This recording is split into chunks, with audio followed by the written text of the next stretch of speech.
दोस्तों, इस साल साउथ के मशहूर अभिनेता जूनियर एनटीआर की मोस्ट अवेटेड फिल्म देवरा पार्ट 1 बड़े पर्दे पर आ चुकी है। अब ये फिल्म उनकी पिछली ब्लॉकबस्टर यानी आरआरआर की तरह ही जबरदस्त है, जिसने सभी का दिल जीत लिया था। इसलिए मैं आपको एक खास सलाह देना चाहता हूँ। अगर आप असली फिल्मी मजा लेना चाहते हैं तो इस फिल्म को थिएटर में जरूर देखें, क्योंकि जैसा अनुभव बड़े पर्दे पर मिलता है वो कहीं और नहीं मिलेगा।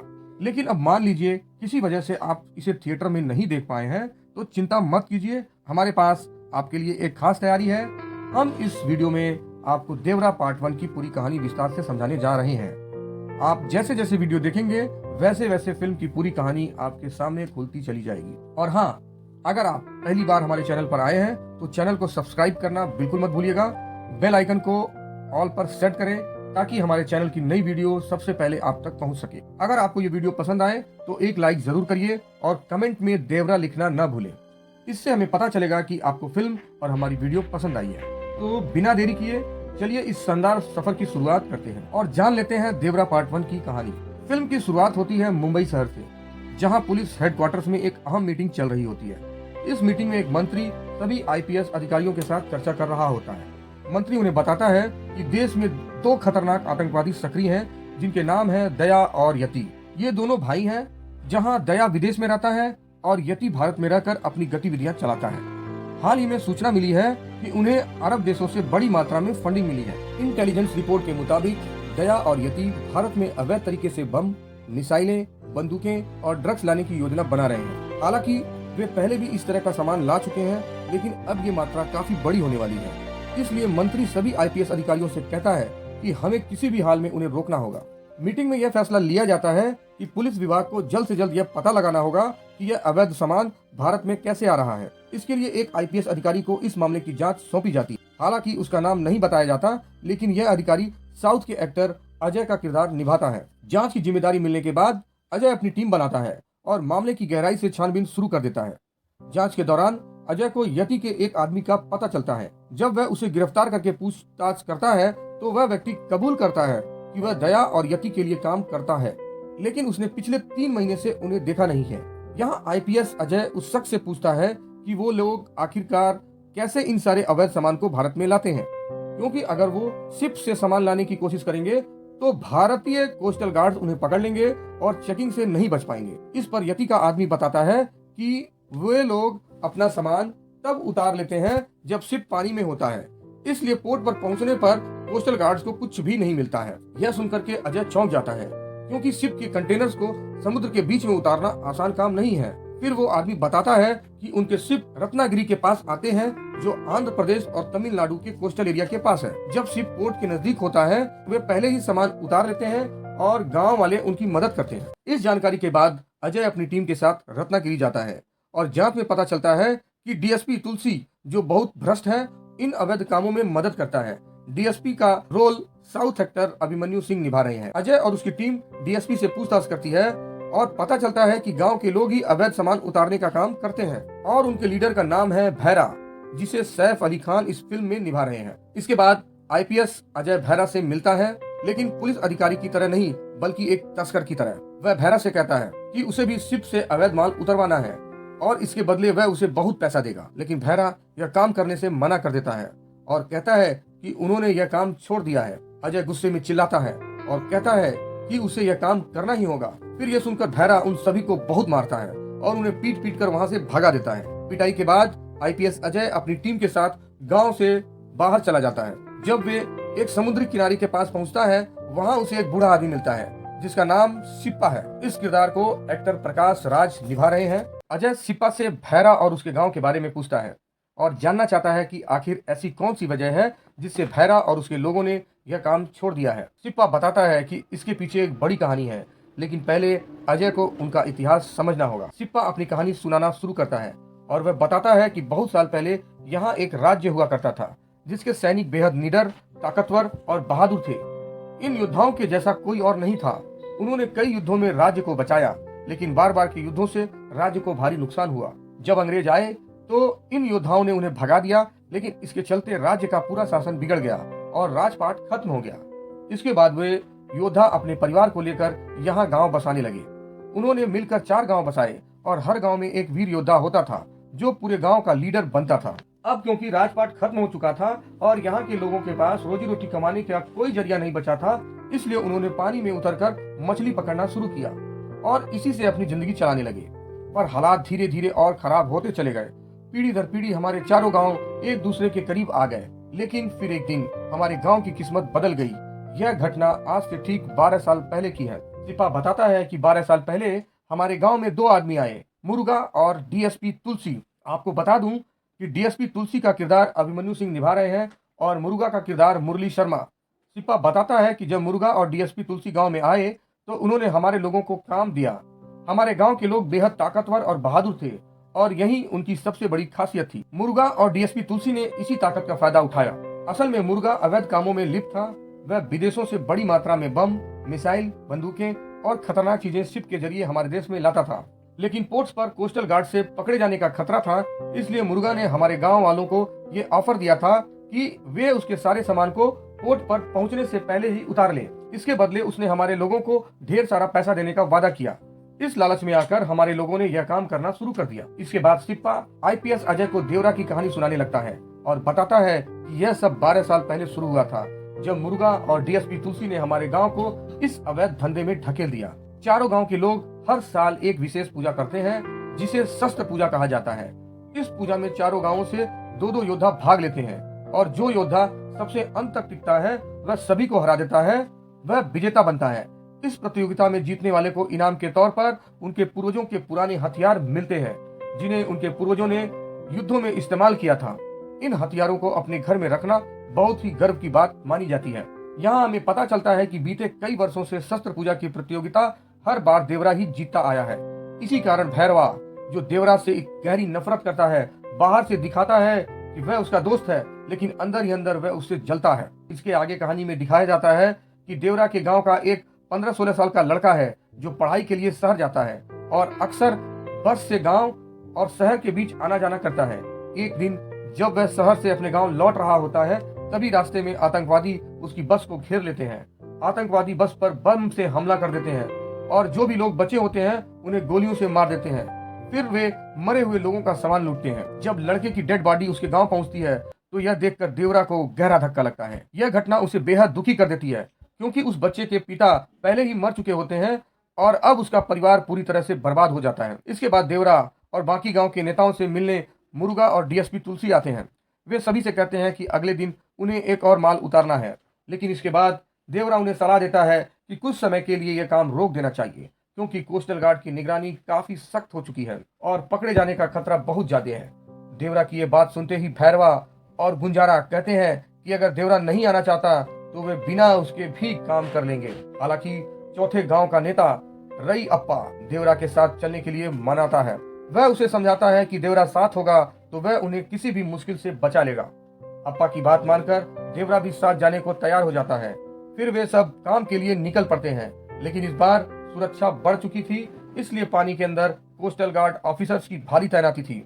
इस कारण देवरा और उसके साथी पकड़े जाते हैं। शिप पर पकड़े जाने के बाद सभी सीनियर कोस्टल गार्ड ऑफिसर देवरा और उसके साथियों से कहता है कि वह भी उनके पास के इलाकों का रहने वाला है और उन्हें जानता है। वह बताता है कि उसने सुना था कि उनके पूर्वज बहादुर योद्धा थे जिन्होंने देश की रक्षा के लिए बाहरी ताकतों का सामना किया, लेकिन अब वे देख रहा है कि उनके वंशज चोरियां कर रहे हैं और ऐसे स्मगलरों का साथ दे रहे हैं जो देश को बर्बाद कर रहे हैं। इसके बाद वह ऑफिसर कंटेनर खोलता है और बताता है कि इनमें बंदूकें, बम, हथियार और अन्य खतरनाक चीजें हैं। ये सब जब स्मगलर और अपराधियों के हाथ में जाती है तो वे इनसे हमारे ही लोगों को मारते हैं। देवरा ऑफिसर की सारी बातें सुनता है और उसे एहसास होता है कि वे सही कह रहा है। वह अपने गांव के उस लड़के की मौत को भी याद करता है जो इन्हीं हथियारों के कारण मारा गया था। यही सोचकर देवरा मन में एक बड़ा फैसला लेता है। अब देवरा मन में ठान लेता है कि वह ये सारा गलत काम हमेशा के लिए छोड़ देगा।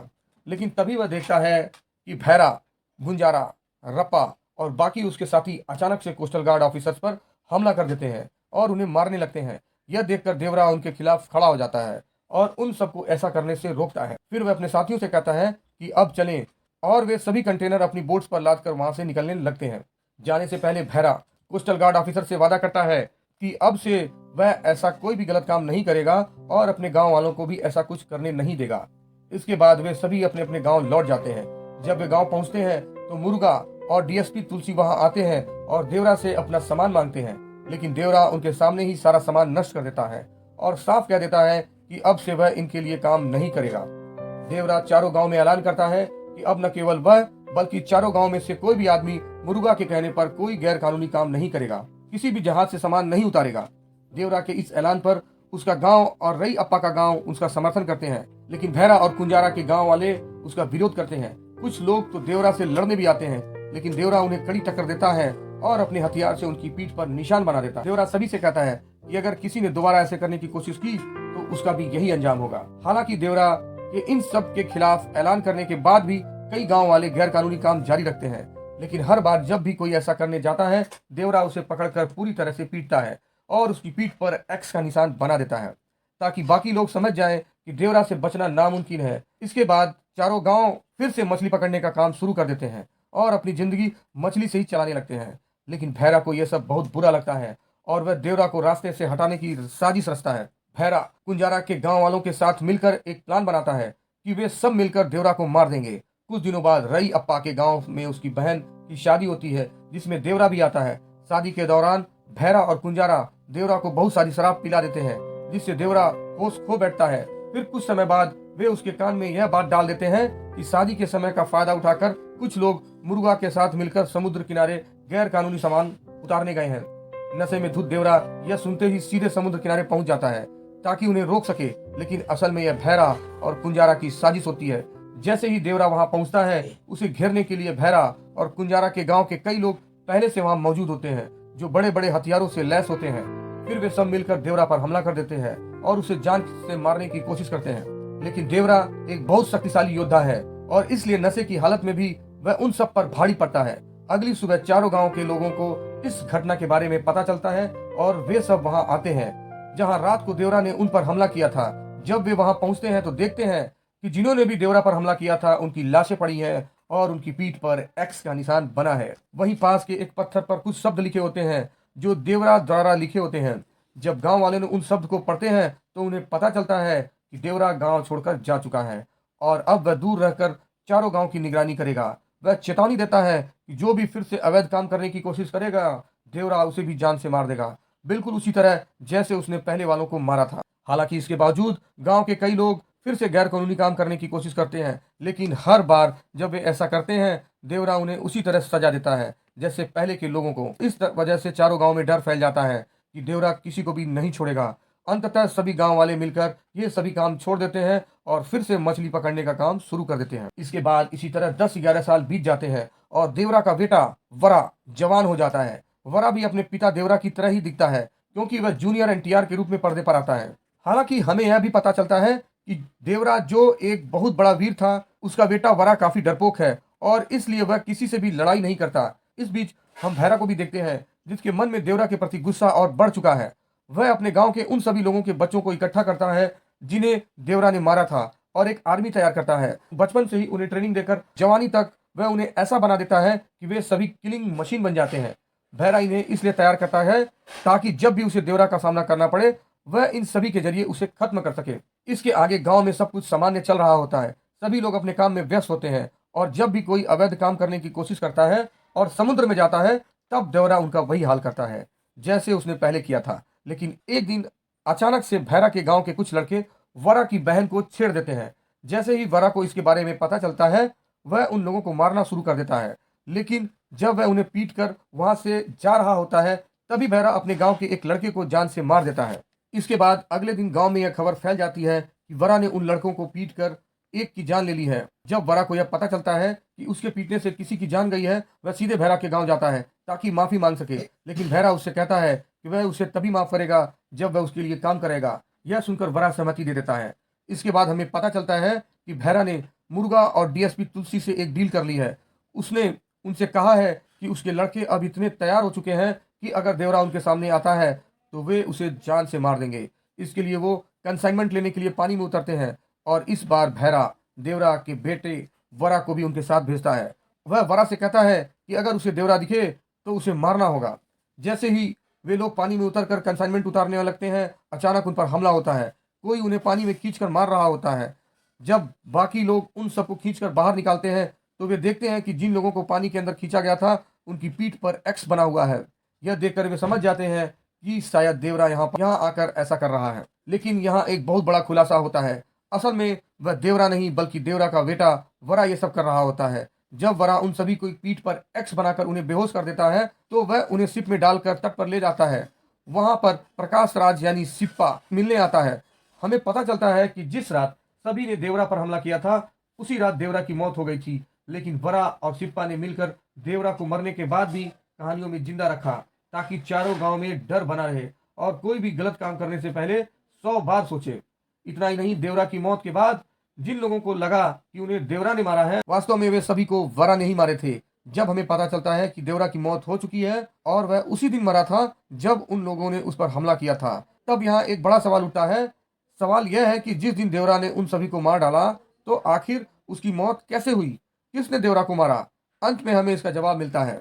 हमें पता चलता है कि जिस दिन देवरा ने उन सभी को खत्म किया था उसी दिन उसका बेटा वरा वहां आया था। वरा ने अपने पिता देवरा को चाकू मारकर जान से मार दिया था। यानी कि देवरा का कातिल और कोई नहीं है बल्कि उसका बेटा बरा है, जिसने सिर्फ 13-14 साल की उम्र में अपने पिता देवरा को मार दिया था। जैसे ही हमें इस सवाल का जवाब मिलता है फिल्म समाप्त हो जाती है, लेकिन यह सवाल छोड़ जाती है कि वरा ने अपने पिता देवरा को क्यों मारा। लेकिन हमें यह बात देवरा पार्ट 2 में पता चलेगी। यह बिल्कुल बाहुबली की तरह है।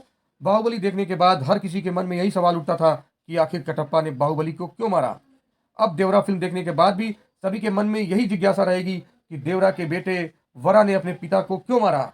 आपके हिसाब से इसका जवाब क्या हो सकता है? क्या आपको लगता है कि वरा ने देवरा को क्यों मारा? अगर आपके पास इसका कोई अंदाजा है तो हमें कमेंट्स में जरूर बताएं। इस वीडियो को यहाँ तक देखने के लिए आपका बहुत बहुत धन्यवाद। अगर आपको हमारी ये वीडियो पसंद आई हो तो कृपया इसे लाइक करें, कमेंट्स में देवरा लिखें और वीडियो को सबसे ज़्यादा शेयर करें। मैं फिर मिलूंगा ऐसी ही मजेदार वीडियो में। तब तक के लिए धन्यवाद।